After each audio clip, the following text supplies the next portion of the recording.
मैं डॉक्टर स्मिता मिश्रा, कार्यवाहक प्राचार्य, बाबू शोभाराम आर्ट्स कॉलेज अलवर, इतिहास विषय और क्लास एमए फाइनल के 4th पेपर की चर्चा कर रही हूँ, जो A+B ग्रुप के बच्चों के लिए है। इस पेपर का आपका नाम है Indian national movement and thought. इस पर हम पिछले कई व्याख्यानों में चर्चा करते आए हैं सिलेबस की अपने, और आज मैं जिस टॉपिक को ले रही हूँ वो बड़ा इम्पोर्टेंट है, और ये है भारत में राष्ट्रवाद का उदय। इसको मैं आपको 2 हिस्सों में समझाऊंगी और इसके बारे में हम चर्चा करेंगे कि किस तरह से भारत में राष्ट्रवाद का उदय हुआ। तो सर्वप्रथम अगर हम इसकी एक पृष्ठभूमि पर निगाह डालें तो हमारे यहाँ एक सामूहिक जो प्रयास था जनता की भागीदारी का, वो 1857 की क्रांति के रूप में हुआ, और ये क्रांति असफल हुई, लेकिन लोग आपस में जुड़े।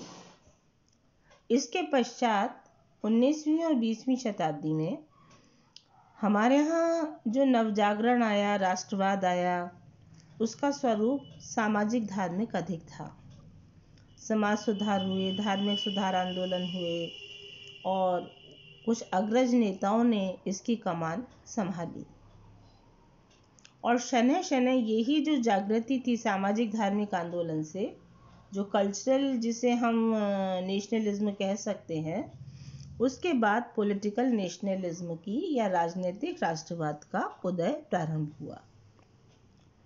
तो हमें ये समझ लेना चाहिए कि हमारे यहाँ किस तरह से राष्ट्रवाद का प्रारंभ हो रहा है। अब आता है कि जब हमारे यहाँ पॉलिटिकल या राजनीतिक राष्ट्रवाद का एक स्वरूप सामने आने लगा, तो वो कौन से कारक थे, कौन से तत्व थे, कौन से कारण थे जिनकी वजह से ये राष्ट्रीय आंदोलन हमारा या जो राष्ट्रवादी तत्व हैं वो एकत्रित हुए और उन्होंने राष्ट्रवाद का भारत में उदय किया। तो इस संदर्भ में मैं कुछ आपको बिंदु गिनाती चलूँगी, और आज के इस प्रथम भाग में मैं कुछ बिंदुओं पर चर्चा कर रही हूँ। जैसे सर्वप्रथम ये लेती हूँ विदेशी शासन। विदेशी शासन हमारे लिए विद्यार्थियों बहुत एक दुखद संयोग था कि हम अंग्रेज़ों की करीब 200 वर्षों की गुलामी में रहे, और लेकिन ब्लेसिंग्स इन डिस्गाइज वाली जो कहावत है, उसमें कई बार ऐसा लगता है कि जो ब्रिटिश शासन था उसके कारण हमारे यहाँ एक सी यूनिफॉर्म कानून व्यवस्था, शासन व्यवस्था और समन्वित आर्थिक अर्थव्यवस्था का जन्म हुआ। हमारे यहाँ जो ग्रामीण आत्मनिर्भर ग्रामीण अर्थव्यवस्था थी, उसके स्थान पर एक वृहद अर्थव्यवस्था ने जन्म लिया जो पूरे भारत से संबंधित थी।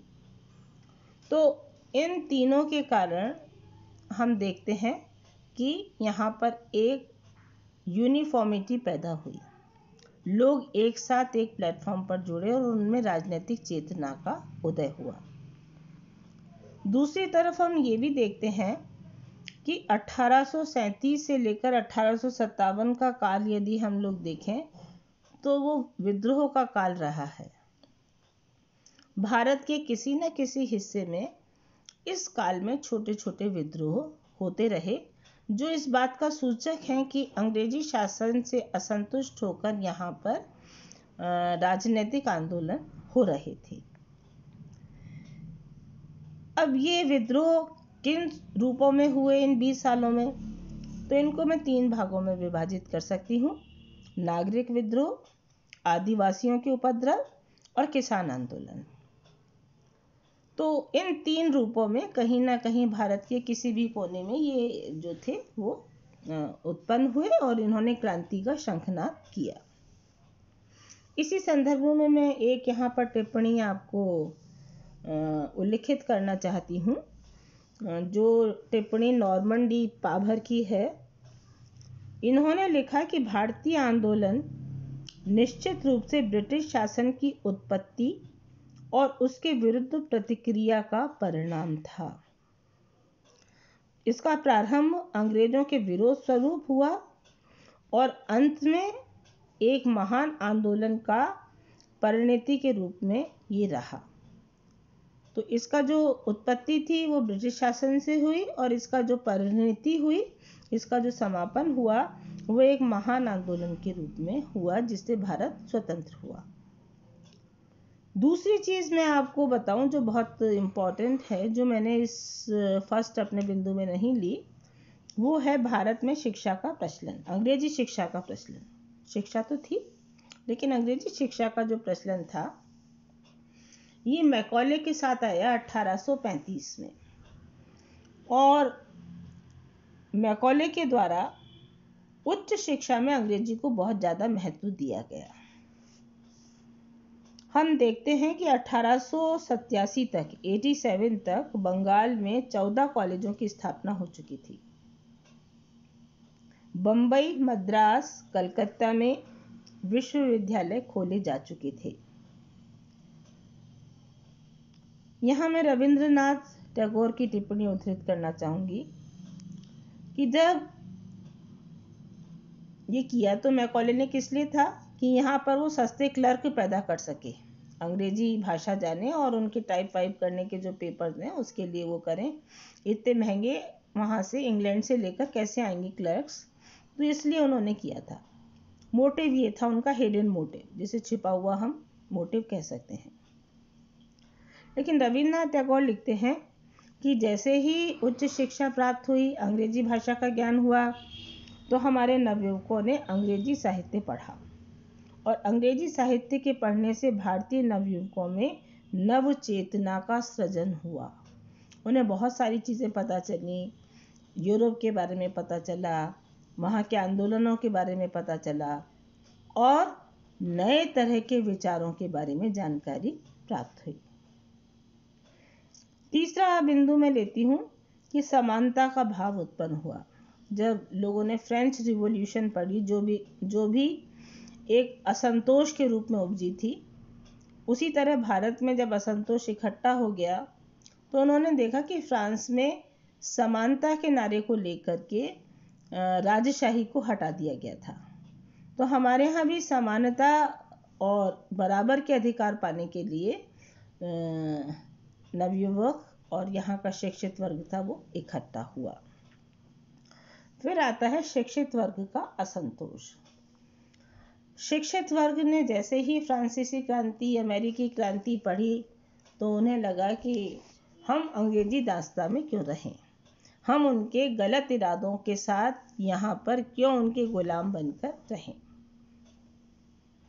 1857 की जब क्रांति हुई थी उससे पहले अंग्रेज लोगों ने, जैसे मैं आपको बताऊं, कारण एक एग्जाम्पल दूं, कि वो बड़े बड़े होटल्स पर लिख दिया करते थे Indians and dogs are not allowed. तो इस तरह की पंक्तियां बड़ी चुभती थी। कोई भारतीय जो है घोड़े पर बैठकर नहीं चल सकता था, हैट नहीं लगा सकता था अंग्रेजों के सामने, और उनके साथ तरह तरह की डिस्पैरिटीज होती थी। तो ये भी एक बहुत बड़ा कारण रहा जिसकी वजह से हमारे यहाँ राष्ट्रवाद का या राष्ट्रीयता का उदय हुआ। अब आता है लेखकों का, कवियों का योगदान। सर्वप्रथम मैं यहाँ पर बंकिम चंद्र चटर्जी का नाम लेना चाहूँगी, जिन्होंने आनंद मठ लिखा और ये एक तरह की राष्ट्रवादियों के लिए बाइबल हो गई और इससे राष्ट्रवाद की जो चेतना थी वो बहुत उभर कर सामने आई। इनके अलावा नवीन चंद्र सेन, आर.सी. दत्त, देशबंधु, हेमचंद्र बनर्जी, रविंद्रनाथ टैगोर, इनके भी नाम मैं बहुत फख्र के साथ लेना चाहती हूँ।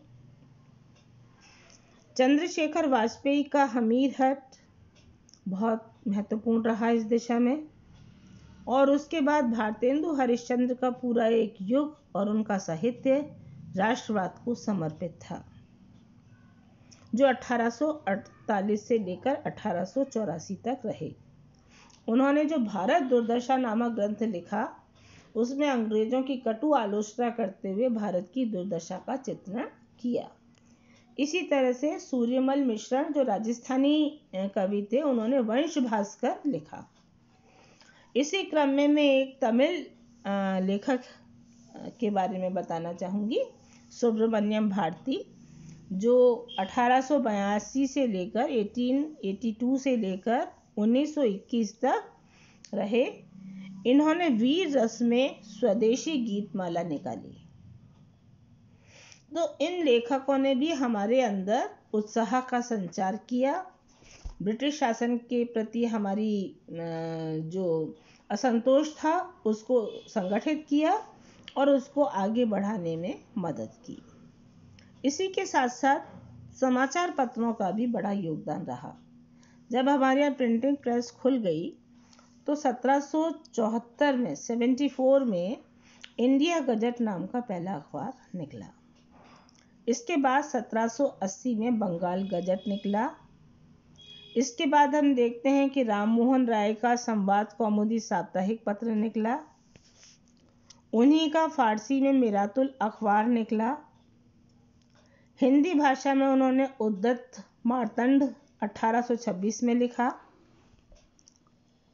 इसी प्रकार एक और महत्वपूर्ण नाम यहाँ लेना चाहूँगी, ईश्वर चंद्र विद्यासागर, जिन्होंने 1859 में 59 में साप्ताहिक पत्र निकालना शुरू किया। कुछ पत्र ऐसे भी थे जो अंग्रेजों के पिट्ठू थे। उनके विरोध में एक बहुत ही महत्वपूर्ण पत्र उभर कर सामने आया और वो था हरिश्चंद्र मुखर्जी ने का हिंदू पैट्रियोट। तो इस प्रकार हम लोग देखते हैं कि बड़ा महत्वपूर्ण इनका प्रभाव रहा।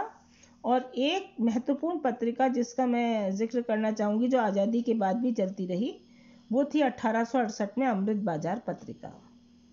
इसमें नेशन और नेशन से संबंधित मुद्दों की बड़ी खुलकर चर्चा होती थी और ब्रिटिश नीतियों की कटु आलोचना की जाती थी। कुल मिला के मैं आपको बताऊं तो अपनी बम्बई प्रेसिडेंसी से ही खाली 62 समाचार पत्र निकलने शुरू हो गए। उत्तर भारत में भी लगभग इतने ही समाचार पत्र निकलते थे। और बंगाल का आंकड़ा लूं तो यहाँ से बंगाल से अकेले से 28 पत्र निकलते थे। तो ये कुछ हमने कारणों का जिक्र किया। इसके बाद हम आर्थिक कारण और अन्य कारणों पर चर्चा करेंगे कि किस तरह से हमारे यहाँ राष्ट्रवाद को बढ़ाने में इन कारणों का योगदान रहा। आज का व्याख्यान मैं यहीं समाप्त करती हूँ और उम्मीद करती हूँ कि आप इस रोचक विषय को समझेंगे और इस पर विचार करेंगे। धन्यवाद।